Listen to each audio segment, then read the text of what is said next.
Well, we're back, and I have one of our older ranch horses, Captain, with us, and I've got my kind of normal working gear on him.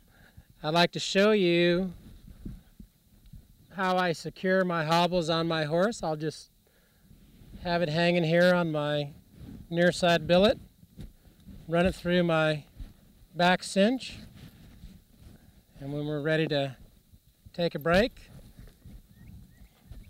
we'll just take it out and place it on his legs here. So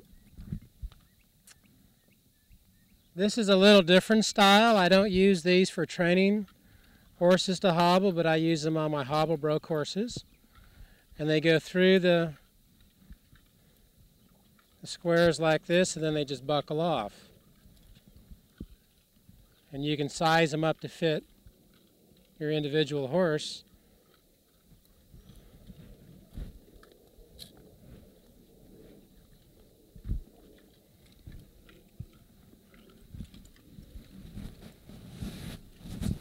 So again, I just bring it around, run it through the two squares. I like the squares better than the D-rings because the squares have a tendency to stay in place. They don't rotate as much. And I'll finish seating off my buckle to the outside here. I'll size my hobbles up, let him know he's got something on his front feet. Then I'll take his bridle off and let him wander around for a little while.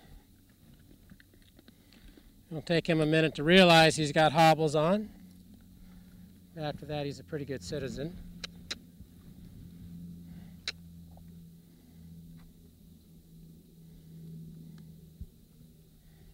Come on over here, Cap.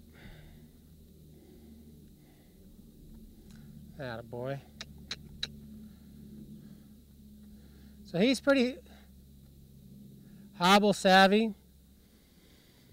Now, if we're going to leave him out for any length of time, I have a little bell. I actually have a strap, a leather strap that goes on his neck, and I'll just put a bell on him. Because sometimes they'll get off into the brush and kind of go, where'd that horse go?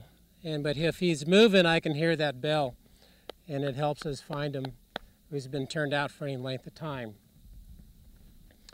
So again, to recap, we started Diamond, the black mare, with a 1-inch cotton rope, and I used a longer line. That way I can play with it and make sure she's comfortable. Took a few twists between her front feet, and I just tied an overhand knot. Kept her on the lead line until I felt like she was comfortable in terms of having that rope around her pasterns.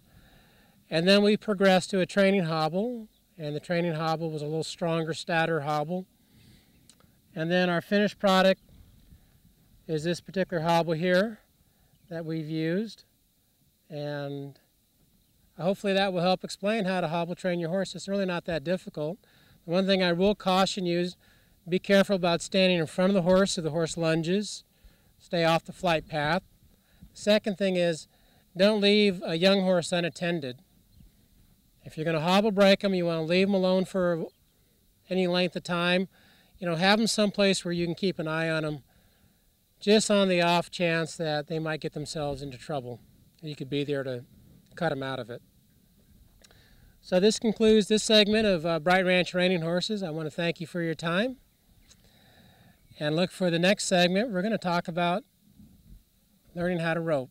Until then, see you around.